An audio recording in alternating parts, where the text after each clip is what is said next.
Now what we have here isn't just any ordinary bicycle. Oh no. This, ladies and gentlemen, is the future of two-wheeled transportation on steroids.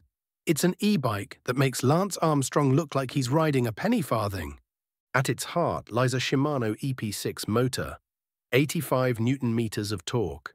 That's more twist than you'd find in a Netflix murder mystery. It will propel you forward with the force of 1,000 caffeinated hamsters. Powering this beast is a 630-watt-hour battery. That's more juice than a Central Otago vineyard. You'll be exploring more of Central Otago's epic landscapes than ever before, and all without turning into a sweaty mess.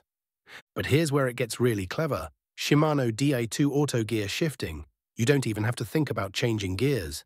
It's so smart, it makes the average university professor look like a baboon with a calculator.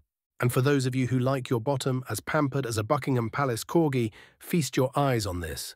A dropper post with suspension. It's like sitting on a cloud if clouds were made of unicorn hair and angel feathers.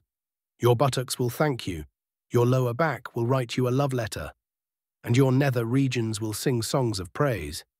But what ties this all together, what makes this e-bike more comfortable than a first-class seat on an Emirates A380, is Cinch's comfort geometry. It's a bike designed by people who understand that the average human body isn't shaped like a pretzel folded by an origami master. In conclusion, this isn't just an e-bike, it's a two-wheeled revolution.